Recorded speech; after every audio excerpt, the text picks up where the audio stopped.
In the summer of 1970, the Italian national team, the flamboyant Azzurri, thrilled fans around the world, writing an improbable journey at the World Cup in Mexico.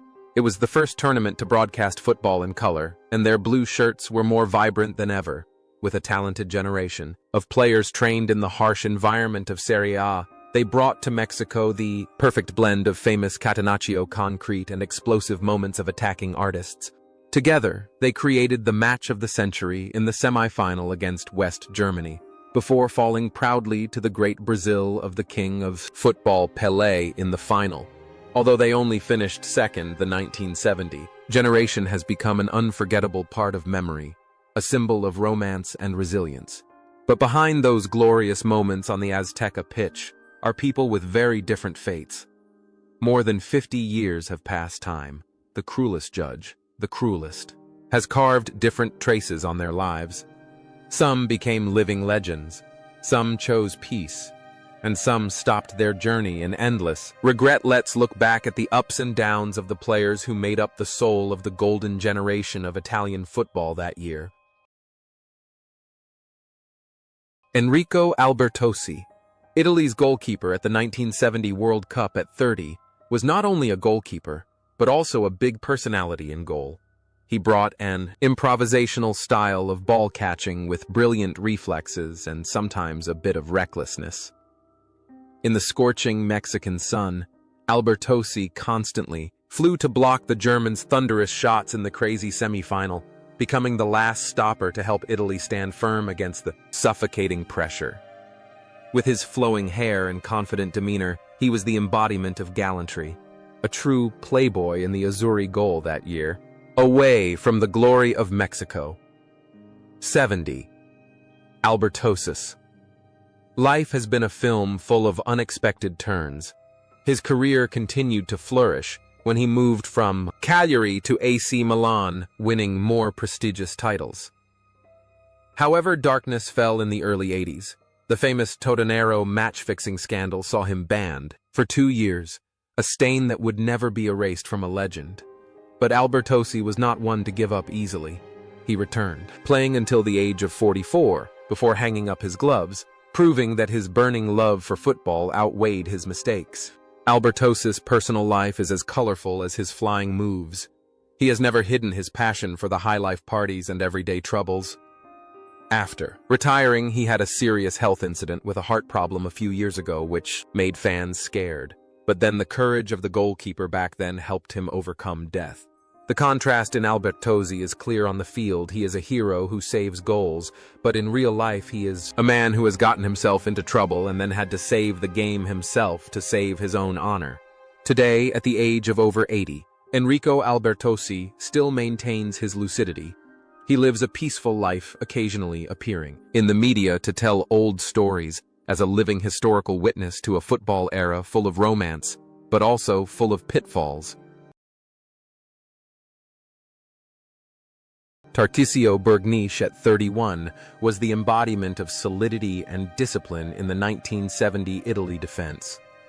If Albertosi brought the levity, Bergnish was the practical anchor dubbed La Rocha, the Rock.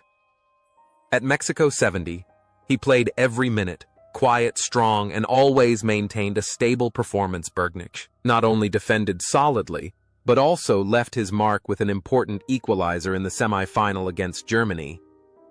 However, his biggest challenge was the task of marking Pelé in the final. The moment he watched helplessly as Pelé jumped high to head the opening goal has become a classic image, but no one blamed him because he was facing a god of football. Bergnish's career was then associated with loyalty and diligence. He was a symbol of Inter Milan, of the famous Catenaccio style of play. After retiring, he chose the path of a coach, wandering through many small clubs, bringing the football philosophy of emphasis on certainty and discipline to the next generations. He lived a life without scandal, without noise, just like the way he played, effective and quiet. Bergnish's connection between the pitch and real life is absolutely consistent. On the pitch, he is a rock, and off the pitch, he is a solid support. For his family, a man of classical values, serious and responsible. He rarely talks about himself, but always about the collective, about his teammates. However, no matter how tough that rock cannot resist the laws of time. In May 2021, Tarcisio Bergnic breathed his last at the age of 82 after a long battle with illness. His passing was a sad note taking from Italian football one of the greatest defenders in history, a man who once made the world admire him for his resilience.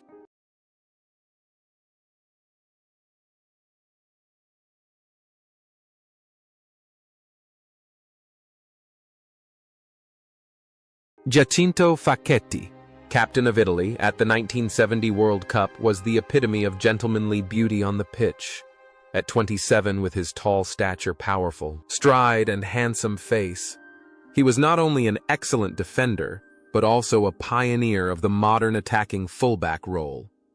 In Mexico, Facchetti was the team's spiritual leader, setting the pace with his calm, composed, and elegant demeanor, helping Italy maintain a balance between a steely defense and proactive attacks. Facchetti's life after Mexico 70 was completely tied to the blue-black shirt of Inter Milan.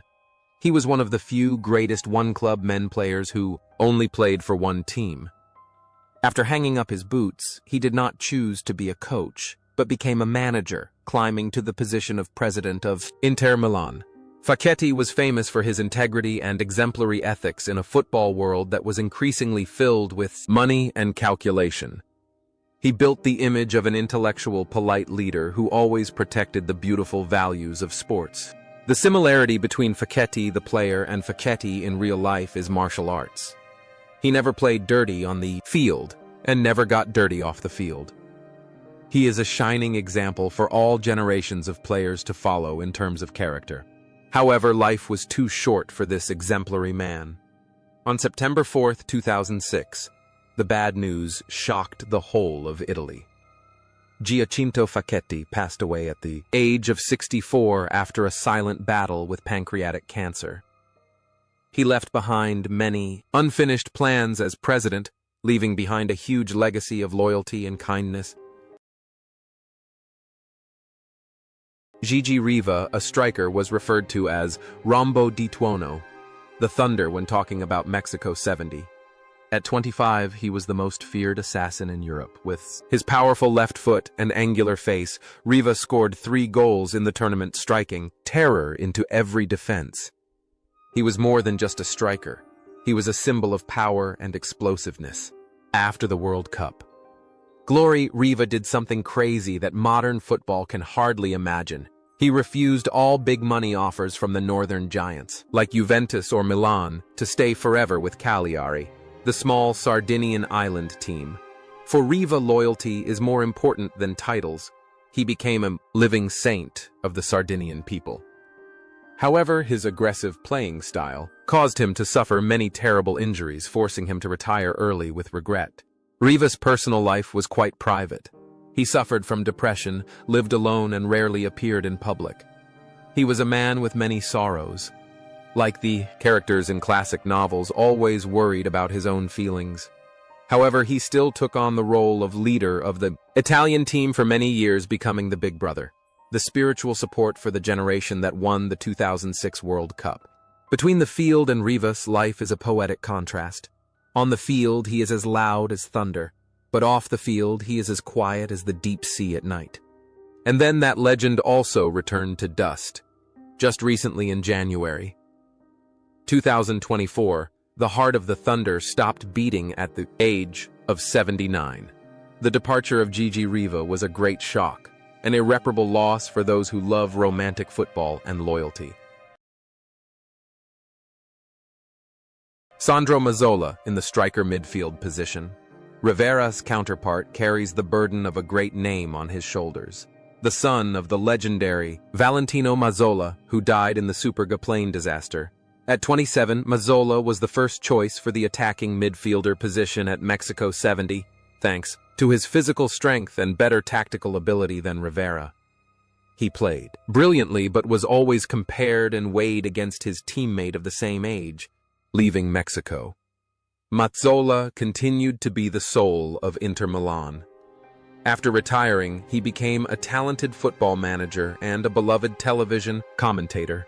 His deep voice and profound knowledge accompanied Italian audiences through many major tournaments later. He also spent a lot of time writing books and telling the story of his legendary father, of whom he had almost no memory, as a way to heal the wounds of the past. Mazzola is a man of nostalgia and knowledge. On the field, he runs tirelessly, but off the field, he prefers to contemplate.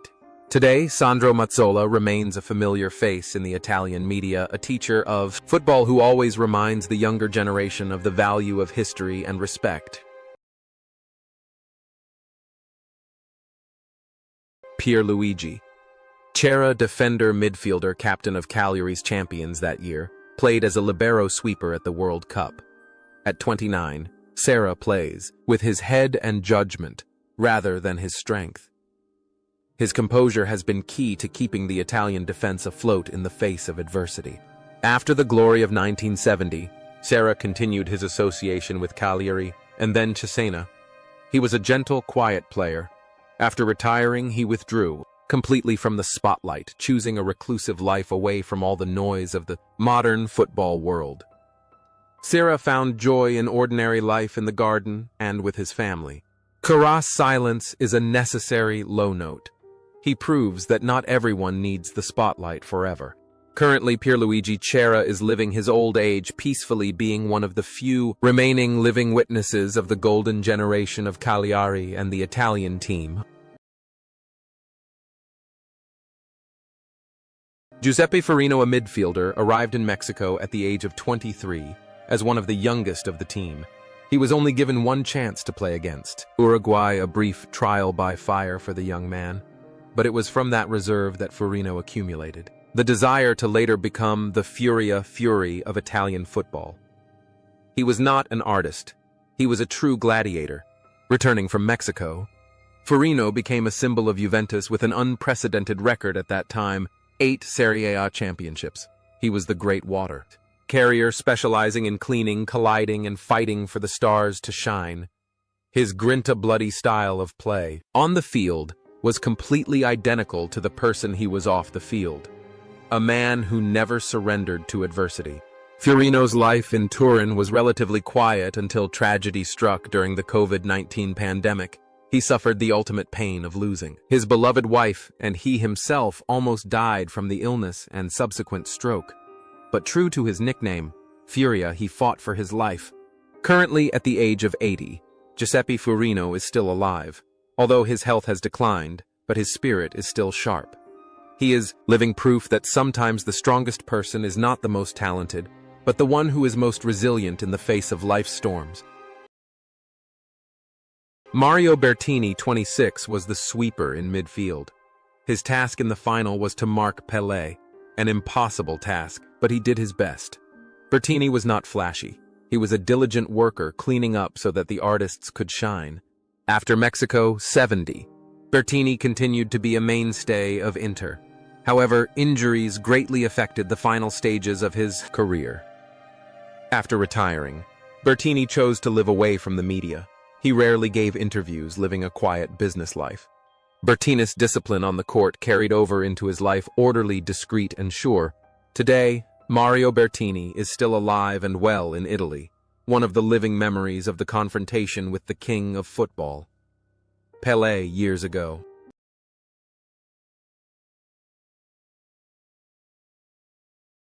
Gianni Rivera, a midfielder forward. The golden boy of Italian football arrived at Mexico 70 at the age of 26 as the European Ballon d'Or winner. However, fate played a cruel trick on him when the head coach decided that he and Mazzola could not play together, making Rivera the main character of the Staffetta rotating substitution controversy. Despite only playing 4 matches and often coming off the bench, he was the one who scored the decisive goal in the semi-final of the century against Germany. However, in the final, Rivera was only on the field for the last 6 minutes. 6 short, tormenting minutes of a genius. Rivera's subsequent career continued to be brilliant with AC Milan. He retired, leaving behind a huge legacy of technique and football thinking. Unlike many of his colleagues, Rivera entered politics. He became the Italian Deputy Minister of Defense, then a European parliamentarian. He brought his intelligence and sharpness from the football field to the parliament, becoming a refined and influential politician. Rivera is proof that the soccer player can be a great success in other intellectual fields. On the field, he is a conductor of the ball. Off the field, he is a policy coordinator. Intelligence is the red thread that runs through his life. Today, at the age of over 80, Gianni Rivera is still healthy, still regularly appearing with sharp comments on football and society, a living witness to the relentless struggle to affirm one's own worth. Antonio Juliano in this midfield position. If the North had Rivera or Mazzola, then he was the lone pride of the South, the soul of Napoli, at Mexico 70. His role was extremely modest when he was only put on the field once in the final against Brazil, when everything was already decided. Those short minutes of play did not help Italy turn the game around, but were a recognition of the class of a talented midfielder who represented the aspirations of the people of southern Italy, who always wanted to assert themselves. After the tournament, Giuliano devoted his life to serving Napoli with absolute loyalty.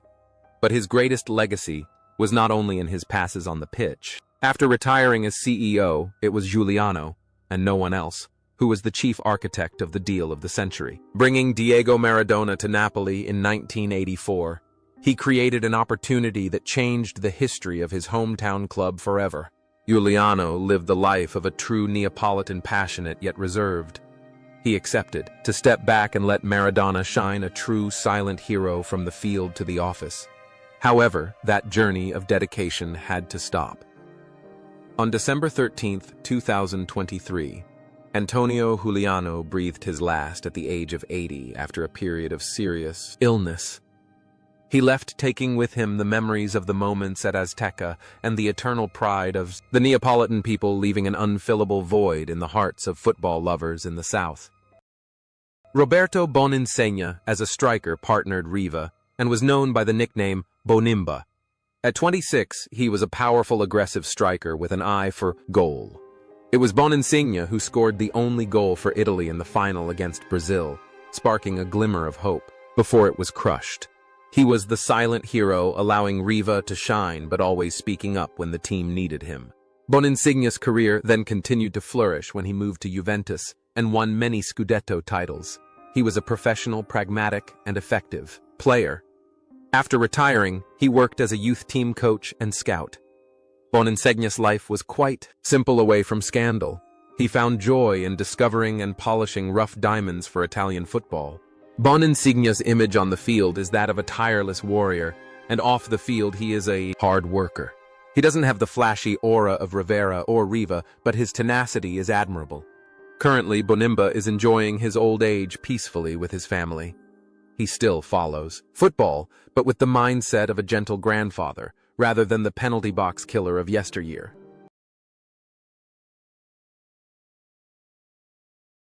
Dino Zoff as a goalkeeper. His story at Mexico 70 was an interesting paradox of history. Arriving at the tournament at the age of 28, the prime age of a goalkeeper's life, Zoff had to accept the role of a luxury spectator. He sat there on the bench quietly watching Enrico Albertosi fly between the posts. For a man with high self-esteem and talent already confirmed at Napoli, not being a starter for a single minute was a silent torment. But Zoff did not complain. He turned that silence into great patience, a virtue that would later shape the legend. Leaving Mexico with a silver medal for which he felt he had little part, Zoff moved to Juventus and began building an empire. He was a living testament to the saying, "He who laughs last wins his greatest glory," came 12 years later. At the 1982 World Cup, when most of his 1970 teammates had retired, Dino Zoff, at the age of 40, was still standing tall in goal, wearing the captain's armband and lifting the World Cup trophy. In real life, Zoff was the embodiment of uomo tutto d'un pezzo, a man of integrity. He lived a disciplined, strict, and honest life, avoiding all flashy scandals. His composure on the bench in 1970 carried over into his life as a philosophy of life, quiet but full of weight. Today, at the age of over 80, Dino Zoff is still a living monument, a pope in the hearts of goalkeepers. Although he suffered a serious neurological health incident a few years ago that made it difficult for him to walk with the spirit of a champion, he miraculously recovered to continue to be a historical witness to human perseverance.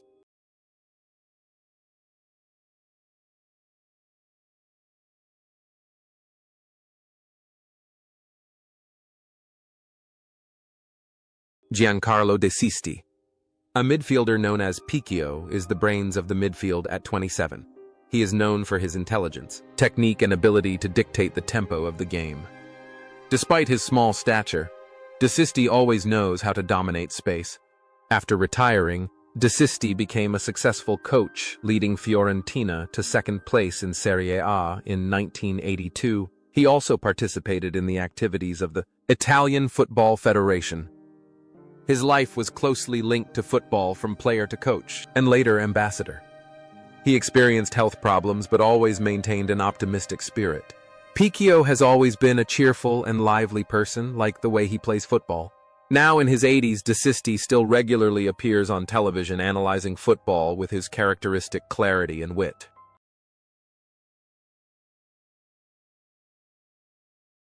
Comunardo Nicolai, a 23-year-old defender, was a special case.